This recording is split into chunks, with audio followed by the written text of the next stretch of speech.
Donc, aujourd'hui, on va partir de notre Jupyter Notebook sur la connexion sérielle et on va essayer de se faire justement euh, un, un code un peu plus complet. Donc, on va partir. Donc, ici, j'ai dans le dossier cours 1 mon Jupyter Notebook sur la connexion sérielle. Fait que je vais ouvrir ce dossier-là. Fait que si vous avez déjà un dossier d'ouvert, ben, vous pouvez aller le fermer, le file, puis à quelque part, vous allez avoir donc close folder. Mais sinon, s'il n'y a rien d'ouvert, ben, on peut faire soit open folder à partir donc de la page de bienvenue du démarrage, ou sinon on peut aller dans file ici, open folder, ça va revenir au même si vous ne l'avez pas. Et là, on va pouvoir donc ouvrir un dossier. Je vais ouvrir le dossier cours 1. Je vais faire OK. Et on va donc m'ouvrir ce dossier-là. Je vais aller tout de suite ouvrir donc notre Jupyter Notebook pour la connexion sérielle. Alors, il est déjà en train de s'ouvrir. Mais s'il n'est pas en train de s'ouvrir, je vais juste double-cliquer ici. Et je vais aussi partager la vue. Je vais dans View. Et je vais aller dans Editor Layout. Donc Split Left. Et je devrais séparer ça en deux. Et je vais tout de suite me créer un nouveau fichier. Je vais faire donc ici plus nouveau fichier. Je vais appeler ça acquisition.py. Donc, ici j'ai mon nouveau code. Je peux le fermer ici. Donc, le Jupyter Notebook, je l'ai ici. Donc, on veut vraiment essayer d'aller reproduire ce qu'on a là ici, mais on va le faire sous la forme d'une classe. Première chose que je vais faire, je vais importer mes modules. Il y a un autre module que je vais importer, donc c'est pour avoir accès donc aux fonctions de temps. Donc, soit faire attendre ou noter le temps précisément. Donc, je vais faire import time et je vais garder un double espace. Je veux dire un espace simple. Je vais tout de suite donc venir ici importer mes modules pour la connexion sérielle.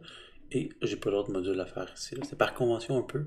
Les modules qui sont par défaut avec Python, on les importe en premier.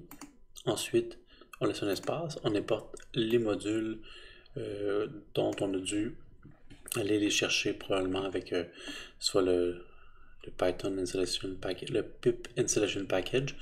Donc pour importer les modules à partir de serveurs internet. Mais ça c'est en deuxième, mais ça vous le savez pas, mais Serial c'est pas un module qui est par défaut avec Python. Mais moi je me suis arrangé pour qu'il soit déjà préinstallé dans nos versions du Jetson Nano. Donc on a tout ça. On va se créer une classe. Donc on va travailler avec classe. Donc acquisition Arduino. Ça va être notre classe. Donc quand on va vouloir, comme on a fait pour la classe chien, là on fait ça pour l'acquisition Arduino. On va définir les arguments donc qu'on va vouloir avoir. Fait que, par exemple, j'aimerais ça peut-être qu'on puisse savoir le temps d'acquisition. Donc, si on fait de l'acquisition sur Arduino, on va peut-être savoir pendant combien de temps on fait l'acquisition. Donc, acquisition time. Donc, est égal à quelque chose. Il va falloir que peut-être qu'on prenne un temps d'acquisition qui est envoyé par l'utilisateur. On va simplement faire acquisition time ici. Puis ça, c'est une variable qu'on va aller chercher donc dans les paramètres qui sont donnés par l'utilisateur. Donc, j'ai oublié aussi de faire la définition de mon init, parce que là, je ne suis pas dans la classe, je suis dans la fonction init. Fait que je vais faire def init et on va passer le self, juste le petit 2 points, et ça donc, je suis dans la fonction d'initialisation de ma classe. Donc, le temps d'acquisition, ça c'est un des arguments que l'utilisateur va devoir rentrer. Donc, juste faire acquisition time. Si on veut mettre une valeur par défaut, je vais tout de suite mettre égal, par exemple, 5 secondes. Fait que si l'utilisateur, quand il a instancié la classe, donc on va créer un objet qui correspond à une acquisition sur l'Arduino. Si l'utilisateur ne met aucun argument, donc le temps d'acquisition par défaut va être 5. Et aussi, quelque chose aussi qu'on doit déterminer, c'est donc le texte descriptif. Quand ici, si on regarde, on allait chercher donc un texte ici qui décrivait notre part série. On avait mis céréales parce que c'est dans la description du part qu'on avait la description ici. On avait le mot céréales. Mais ça se pourrait qu'il y ait certains Arduino, donc ce ne soit pas exactement ce texte-là, la description. Donc, on va aussi demander à l'utilisateur de rentrer cette valeur-là. Donc, On va tout simplement donc description text, donc le texte de description. Nous, on avait mis céréales. On va mettre céréales ici et je ferme la parenthèse. Donc, ça va être un de nos attributs, donc le texte description. Description.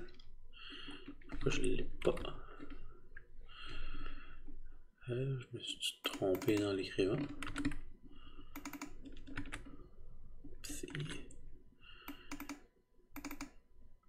CTRL-C.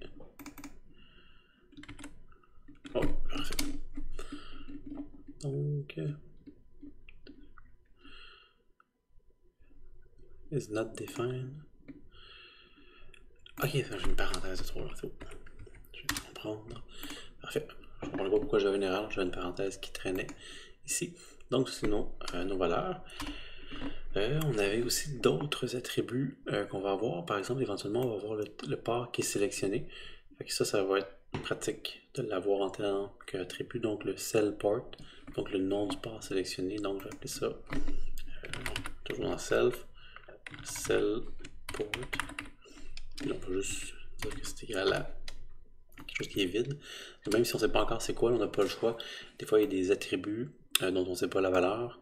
On va le savoir plus tard quand on va appeler d'autres méthodes. Mais là, on va juste laisser ça vide pour l'instant. Ensuite, le port sélectionné.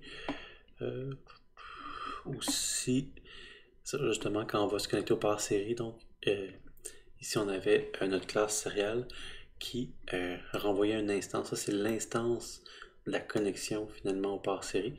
Fait qu'on va on va se créer tout de suite l'espace pour cette instance-là.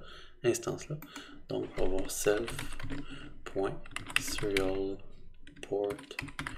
Donc, c'est l'instance de la connexion par série. Puis là, pour l'instant, je pourrais mettre none, tout simplement. Là. On ne sait pas encore c'est quoi. Fait qu'on j'aurais pu mettre des guillemets vides, j'aurais pu mettre n'importe quoi. Là. On va juste mettre none pour l'instant. Ça devrait faire le travail. Souvent aussi, des fois, je vais juste laisser donc du texte vide. Là, fait qu'on va juste changer le titre. On peut mettre none. Ça devrait fonctionner aussi très bien. Je pense qu'on a pas mal fait le tour. Éventuellement, nos données, parce que là, on avait ici donc les données, là, on avait comme un tension buffer. Là. Fait qu'on va avoir nos données sous la forme donc d'une liste. Fait que je vais tout de suite l'appeler ça donc self.data buffer. Nos tensions, on va les sauvegarder donc dans une liste. Et on va aussi sauvegarder le temps. Self.time buffer, c'est pas un vrai buffer au sens propre, mais si on modifie ça, puis on prend les données une à la fois, puis qu'on se débarrasse d'anciennes données, mais là, ça va avoir plus la forme donc d'un buffer. Fait que là, pour l'instant, on a quand même pas mal tout. Fait que, on va se préparer donc d'autres méthodes. Fait que là, ici, dans notre méthode pour initialiser, puis on va rajouter éventuellement, on va appeler d'autres méthodes, on pourrait s'arranger pour que automatiquement, finalement, dès qu'on crée notre instance de la classe acquisition, qu'on puisse se connecter directement au port. Fait que donc, on va faire ça assez simple pour la première fois, mais on va tout de suite définir donc une fonction qui recherche les parts séries. Parce que quand on avait vu ici, c'est une des premières choses qu'on avait faites, là, on avait toute la fonction port pour aller voir la liste des parts. Et tout de suite après, on avait bouclé sur la liste des parts séries. Donc, c'est ce qu'on va faire à l'instant. Donc, je vais simplement définir une autre méthode. C'est la méthode d'initialisation. Donc, je vais définir la méthode def find ports. Plus find port, parce qu'on a juste un port qu'on veut trouver, c'est pas plusieurs ports. Je renvoie l'instance. On n'a pas le choix, il faut toujours renvoyer l'instance. Le self est toujours là quand on définit nos méthodes. Parce que c'est une méthode, justement. C'est comme une fonction. Une méthode, c'est une fonction qui agit sur notre instance. Fait que self, ça va être notre instance en particulier. Puis quand je parle d'instance en particulier, ça va être quand, dans mon code, je vais créer, par exemple, je peux appeler acquisition. Ce serait mon instance qui est égale à acquisition, donc j'appelle ma classe ici. Et là, pour l'instant, je peux l'appeler vide parce que j'ai mis 2 arguments par défaut, mais je pourrais avoir pour un temps de 10 secondes puis rechercher un texte qui s'appelle CH340. sur Windows quand je branche mon Arduino. Dans la description du nom, c'est ce texte-là qui apparaît. Donc, ici, c'est notre instance. Fait que le self ici, il faut toujours garder en tête que c'est comme si on envoyait cette instance-là, ici, le acquisition, dans le self directement. C'est pour ça qu'on a ça. Fait on va le laisser. Bon, je peux même laisser acquisition juste ici, c'est pas très grave. Oups, je vais le laisser en commentaire, j'aurai pas de problème. Donc, j'ai ma fonction pour trouver les barres. Fait que tout de suite, on va appeler cette fonction-là. Donc, on avait cherché la liste des barres ici, comme ça. Et ensuite, on bouclait. Fait que ça, on faisait quelques petits tests pour regarder, là, mais ensuite, la partie importante, c'est qu'on bouclait sur les barres. Et là, juste m'assurer que l'indentation soit correcte parce que en Python, c'est important. Et il me manquait mon F pour le for. J'ai mal copié. Donc, on a ça. Là, les petites différences qu'on a, c'est ici le par sélectionné, donc le nom du par sélectionné, le device. Ben, ici, nous, c'est un attribut de notre classe. Fait qu'il faut juste que je copie, je remplace le self-port par self.self-port. Je vais juste rentrer le self juste avant. Donc, on va vraiment avoir cet attribut-là. Fait que l'attribut qui était ici, qu'on avait mis tout simplement vide, ben là, on va venir mettre la bonne valeur. Fait que ça va pour l'instant. Ensuite, ce qu'on fait pas, ouais, si on en trouve un bon, on pourrait tout de suite quitter. Parce que là, pour l'instant, si on en trouve un bon, on continue, puis même si on en trouve d'autres. Fait que ce qu'on pourrait faire, c'est juste quitter directement. Il manque une indentation ici. Fait que je m'assurer de quitter. Dès qu'on en trouve un bon, il faut faire un break. Fait qu'ici, si jamais, ça c'était comme si on trouvait le bon part, donc que le texte donc, correspondait à serial. Là.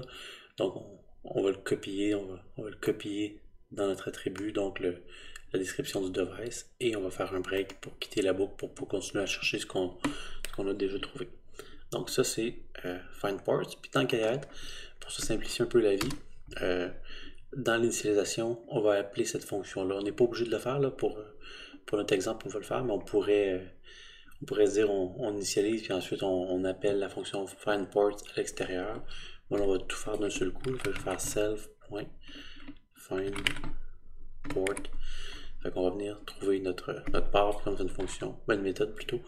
Je vais mettre mes guillemets, fait que c'est pas un attribut, c'est vraiment une méthode. Fait que tout ce que ça fait que quand j'initialise, je vais aussi appeler cette fonction-là. Fait que ça va m'éviter d'avoir à faire deux étapes. Là. Si par exemple, j'avais pas fait ça, donc si ici, j'ai pas le find part qui est ici, ben j'aurais dû moi-même manuellement dans mon code après dire donc aller chercher la méthode find part et l'exécuter comme ça. Fait que soit que je le fais de cette façon-là, ou sinon si je mets le find part ici, ben la méthode find part elle est appelée au moment où j'instancie la classe, donc où je crée mon instance acquisition. Fait que j'ai pas besoin d'aller l'appeler. C'est simplement ça, c'est pour éviter d'avoir à faire deux lignes de code ici, mais en fin de compte, ici dans mon initialisation, je le fais. Donc on va le laisser comme ça, je pense que c'est quand même pratique de cette façon-là. On n'est pas obligé, on aurait pu le faire des deux façons, il n'y a pas de mauvaise façon de faire. Donc ici c'est la définition de la méthode pour rechercher les parts. On va ensuite mettre la méthode pour se connecter à un port. Donc on va avoir def, on va appeler connect port. Et donc on envoie l'instance et le deux points. Donc pour se connecter au port, on peut directement copier. C'est vraiment ce bout de code là qui se connectait au port série. On va aller copier ça directement. Et donc là, il faut que je joue avec l'indentation. Voilà, on va le faire comme ça.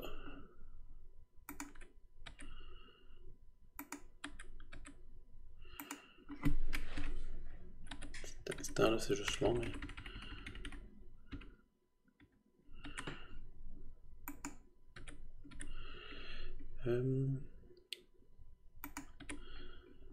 Parfait, donc on se connecte au port série. Là, vous voyez ici, c'est comme en noir, parce que ça dit que c'est pas... on ne l'utilise pas par après. Sauf que nous, serial port, ça c'est une instance de la classe serial qu'on crée. Mais ce qu'on veut, c'est que cette instance-là soit aussi un attribut de notre classe acquisition. C'est pour ça qu'on l'avait créé juste ici.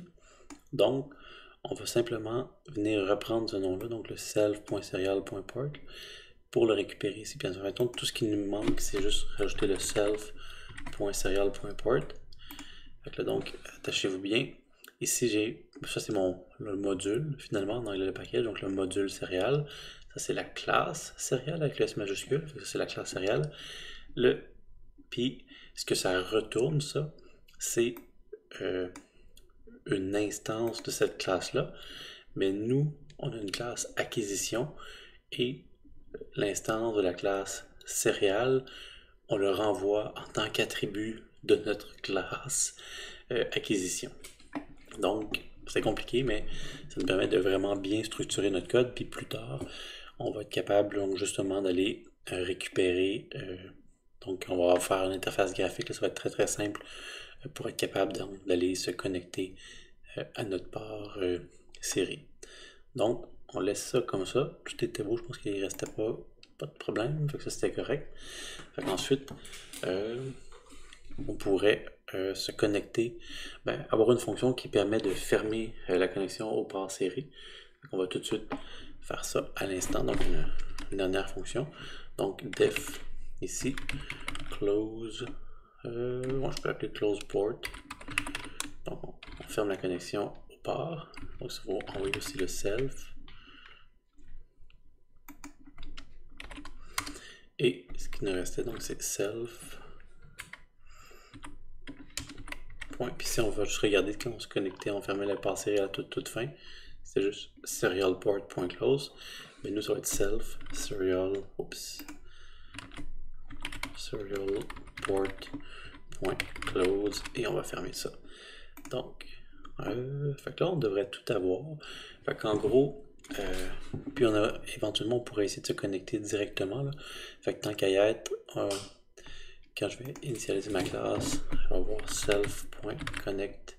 On va se connecter automatiquement à notre part série. Fait que dès que finalement qu'on va créer notre instance d'acquisition, donc ici, on va rechercher le port correctement, donc en appelant cette méthode-là. Et on va se connecter au port correctement en appelant la méthode connectPort. Puis c'est certain qu'on va devoir nous-mêmes se déconnecter donc du port. On va aussi appeler donc la fonction donc acquisition point. Et là, notre fonction, notre méthode plutôt, là, close port qui est juste ici, on l'appelle. Il ne faut pas oublier non plus les parenthèses que c'est une méthode. Là, nous, ici, tout ce qui se passe, c'est pas du code à proprement dit qui va être généré, c'est juste définir notre classe. Le code qui fait exécuter tout ça, c'est ces deux petites lignes-là ici. Comme ce fichier-là, c'est juste un fichier pour créer notre classe, puis on va vouloir l'appeler dans d'autres fichiers. On veut pas initialement, et on veut pas avoir un code comme ça ici qui traîne pour tester notre classe qu'on crée. On va vouloir importer ce code-là dans un autre fichier Python.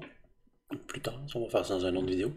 Mais on ne voudra pas non plus donc avoir des fonctions qui créent une instance de notre classe ici, parce que sinon quand on va l'appeler, on va exécuter ça. On ne veut pas. Fait que là, ce qui va se passer, pour tester notre code, c'est un classique en Python. On va juste effacer ce que j'ai écrit, donc je vais faire ça. Donc, on va juste avoir une fonction if, puis en fin de compte, on va regarder donc name, puis en fin de compte, c'est dans une des variables réservées. Donc, égal, et je vais mettre main. Comme ça, 2 points. Et petit instant, je vais mettre l'indentation tout de suite. Donc, ça c'est pratique, cette ligne de code-là, ce que ça nous dit, c'est seulement donc si on est exactement en train d'exécuter ce code-là ici, donc directement, on va exécuter ces lignes-là. Sinon, si j'importe ce code-là ailleurs, donc on ne va pas exécuter ces lignes-là, on va juste donc exécuter ce code-là ici qui définit notre classe. Ça va vraiment parfait pour tester notre code. Puis là, je vais le tester. J'espère que ça va marcher. Si ça ne me crée pas d'erreur, ça veut dire que ça marche. Et oui, j'ai une erreur finalement. Donc, name cell port is not defined. Donc, on va aller voir ça. Ah, vous voyez ici justement cell port. On avait juste copié directement notre code d'ici. Puis en fin de compte, c'est pas cellport. Maintenant, cellport, nous, c'est un attribut de notre classe acquisition, c'est self.cellport. Donc, puis qu'est-ce que j'avais été ici le copier là.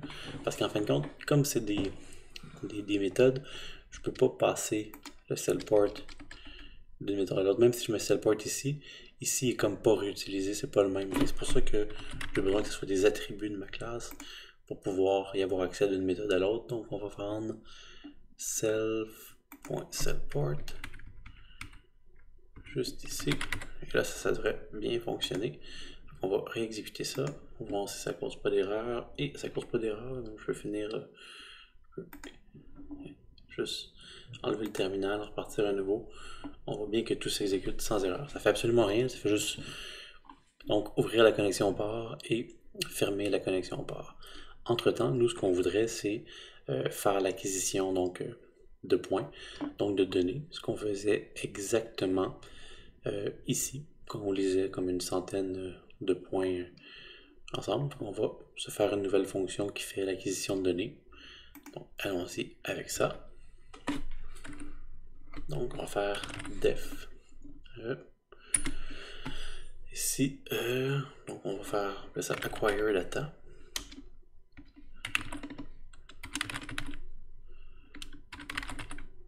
Ici. Comme ça.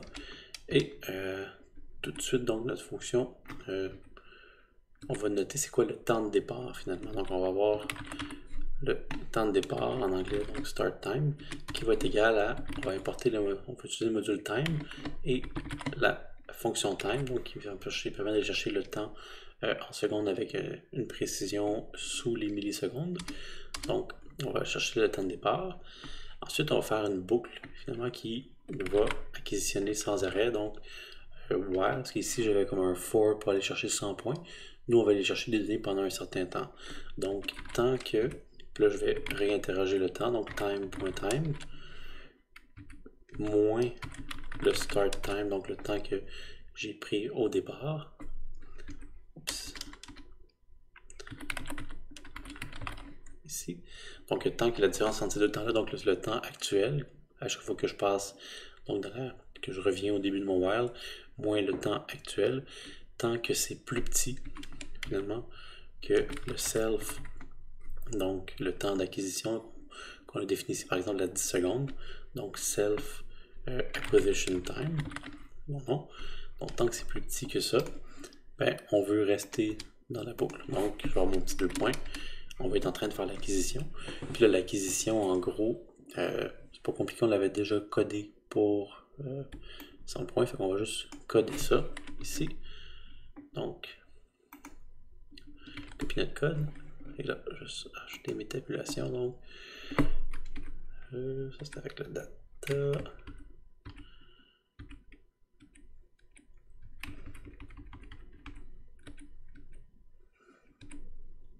Il y a des choses que je vais venir modifier, bien entendu. Oups, j'ai fait un espace de trop, je pense. Et accept. Puis en fin de compte, pour le accept, au lieu d'imprimer une valide data, je vais juste faire un pass. Okay. On fera rien d'accept. Donc ici, donc data int ou data num, c'est parfait. On transforme ça en int. Puis tout de suite, on va venir modifier les valeurs. Ouais, je pense donc, on va peut-être modifier ça un petit peu de la façon qu'on l'a fait. Donc, ou data int, ça me semble bien, int data. Et donc, nous, c'est plus tension buffer ou c'est self data buffer. On va tout de suite aller modifier ça. Self.data buffer. On a le bon ici qu'on va prendre. Oups. Là, ça va ajouter un buffer de trop qu'on va enlever. Ici, donc, notre liste data buffer, on va l'ajouter avec donc maintenant nos données qu'on avait sous forme de texte qu'on avait lu avec le serial port. On les transfère en nombre entier. Et ensuite, mes données entières, je les multiplie par 5 puis je les divise par 1023. Fait que je vais avoir donc une valeur qui est flottante. La division, j'aurais peut-être pu la faire ailleurs finalement, la data. Juste la faire ici. comme ça ici le changement de valeur. Puis là c'est sûr que c'est plus un entier ici, fait que je vais peut-être l'appeler num ou data tout simplement. J'ai déjà data qui est sous forme de texte, on va l'appeler data num ici. Puis même chose, data num ici. Juste parce que c'est pas un entier, c'est pas très grave. Fait que je fais la conversion donc mes données donc qui sont. Parce que le data ici c'est du texte entre 0 et 1023. Je transforme ça en entier, donc je vais avoir entre 0 et 1023. Donc je multiplie par 5 et je divise par 1023, ça me transforme ça donc en volts. Et je vais simplement donc venir ajouter ça dans mon buffer de données qui sont mes tensions. Donc je fais un point à peine pour rajouter ces données-là. Puis si ça ne marche pas, parce qu'en fait la seule chose qui pourrait peut-être ne pas marcher, c'est ici la conversion en entier de data. Si ça ne marche pas, je fais juste un pass, parce que la prochaine lecture devrait être correcte. Souvent c'est la première lecture qu'on fait de l'acquisition qui ne fonctionne pas. Et là on va tout de suite faire la même chose pour aller lire le temps. Fait que donc self time buffer, on va juste lire le temps actuel comme ça. Et on va ajouter le temps dans notre tableau. J'ai pas mis un point. Okay. Append. Donc le temps ici, fait que c'est time.time. Et on va soustraire, tant qu'il y a le start time. Là. Fait qu'on va pas avoir le temps absolu. On va avoir le temps absolu par rapport au start time. Donc les premières données devraient être presque à 0. Là. Donc start ici, time, comme ça. Et ça devrait quand même bien fonctionner. Fait que je devrais donc remplir mon tableau time buffer et mon tableau data buffer. Sauf que là, mes listes, à chaque fois que je vais faire des acquisitions, des nouvelles acquisitions, ben mon buffer il va pas revenir à 0. En fait, il est à 0 ici. Mais tant que je vais appeler la fonction acquire data, les buffers vont se remplir. Fait que je pourrais me faire une petite fonction juste pour vider mes buffers. Fait que donc je vais faire une fonction def clear buffer. On s'en servira pas tout de suite. Donc clear buffer, c'est plus qu'un buffer. Self 2 points, mais ça va vraiment être pratique. Là, juste donc le time buffer, revenir à une liste vide. Même chose pour le data buffer. On revient à une liste vide. Et ça devrait quand même m'aider pas mal. Fait que donc, on va tester ça si ça fonctionne. Fait qu'on va y aller assez simple pour l'instant. Donc, on part l'acquisition. On pourrait peut-être partir l'acquisition pour 3 secondes. Ici, nous c'est Serial, le nom qu'on offre. On va prendre Serial directement. On va se faire une acquisition. Donc, acquisition, juste ici, point acquire data. C'est une fonction. Et on pourrait tout de suite imprimer donc nos données. Là, fait qu'on pourrait se faire un juste print. Donc l'acquisition data buffer. Juste un print. Acquisition A. La misère. Point time buffer. Juste voir si ça marche. Et je pense que ça devrait être correct. 3 secondes. Allons-y avec ça, sauvegarder. Croiser les doigts. Serial port is not defined. Bon, encore une fois, quelque chose que j'ai pas défini. Ligne 39. Ah oui, vous voyez ça. Encore une fois, juste copier directement mon code.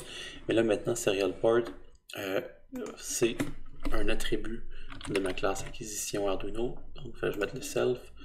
On va exécuter ça une deuxième fois.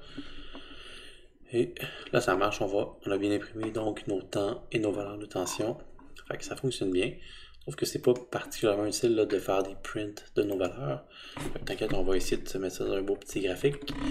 Pour ce faire, il y a déjà une librairie qui est préinstallée.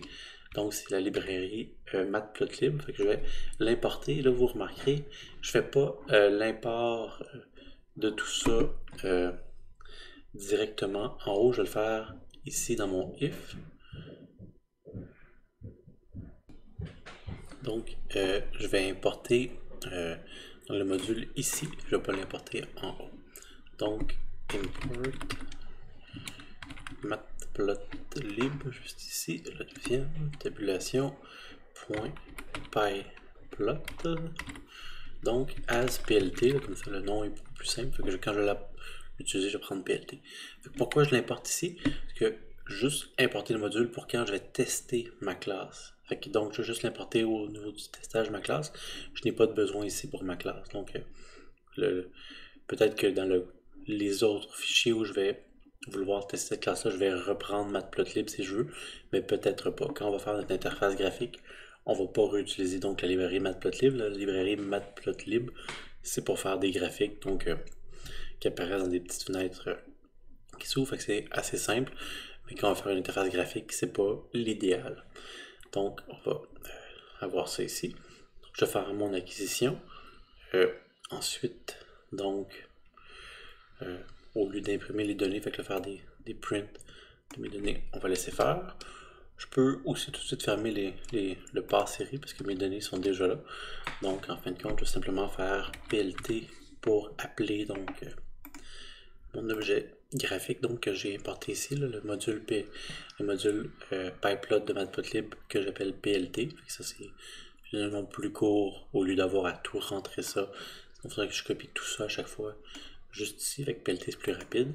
On va créer un graphique donc qui s'appelle plot. On va mettre l'axe des X, donc acquisition, c'est le acquisition time, pas l'acquisition time, mais le petit instant.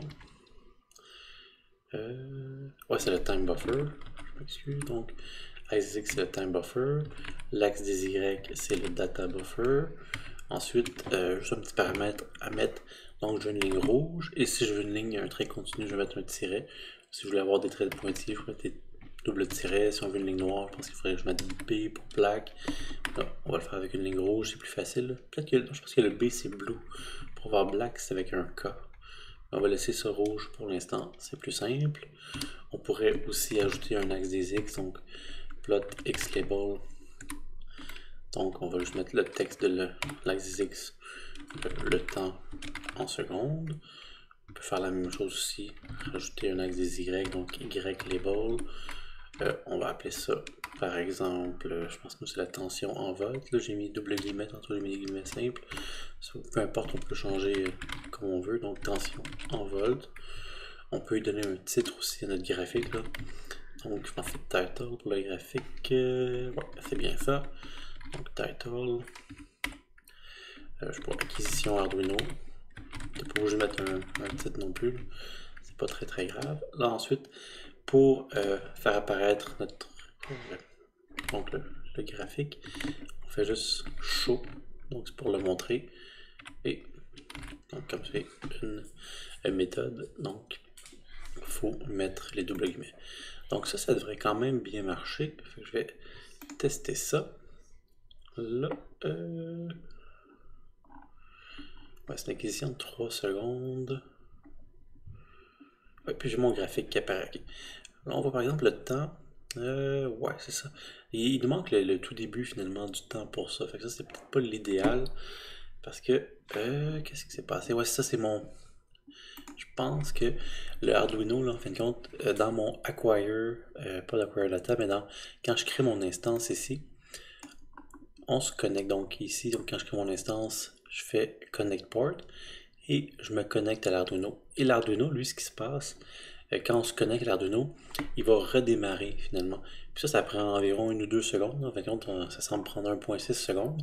Fait qu'on va juste, quand on crée notre instance, demander à Python d'attendre aussi. C'est pour ça qu'on a la fonction time aussi. On peut soit aller chercher le temps, on peut juste demander, faire un sleep, ça va juste attendre finalement dans un certain nombre de temps. Puis là, il faut mettre le temps de sleep en secondes. Fait que ça va juste attendre pendant 2 secondes et ensuite ça va continuer. Donc on va instancier notre classe acquisition Arduino. Donc l'instance c'est ACQ. On va juste l'instancier avec ça. Et en faisant ça, on se connecte à l'Arduino. Donc l'Arduino redémarre. Fait qu'on on va attendre 2 secondes et ensuite on va faire l'acquisition des données et on va partir ça. Puis donc on va essayer de faire cette acquisition là pendant 2 secondes, voir si ça marche. Pendant 3 secondes plutôt, là j'ai mis un 3 ici. Là.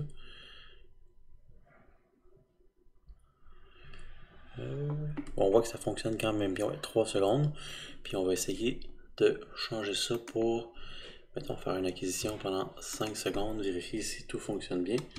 Donc je vais mettre un 5 secondes ici. Et je vais redémarrer ça ici.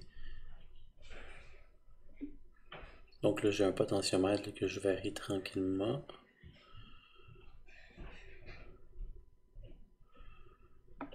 Ouais, on voit que ça fonctionne quand même bien. Je suis à 0, fait que c'est parfait. Ça me semble bien fonctionner. Fait qu'en gros, on a notre classe qui est fonctionnelle. Fait qu'on va pouvoir intégrer ça. Fait qu'on va le faire dans une prochaine vidéo. Mais utiliser ça, donc chacune des attributs puis des méthodes de la classe pour faire l'acquisition, donc Arduino. Mais là, on va se faire une belle interface graphique. Puis là, on va voir à quel point c'est intéressant de bien séparer donc le code qui fait l'acquisition du code qui gère l'interface graphique. Comme ça, si plus tard on veut remplacer notre interface graphique par un autre, à l'aide d'un autre module, ben, ça va se faire très très bien. Là. Puis en fin de compte, là, donc ce code test là ici, on peut le laisser là. C'est qu'on va vouloir tester des modifications donc à notre classe, on va pouvoir le faire assez facilement. Fait que je vous conseille de laisser votre petit code test là. Ça va pas être très très grave. Donc ça c'est vraiment une belle classe acquisition qui permet donc de faire l'acquisition de nos données. Donc c'est terminé pour cette vidéo.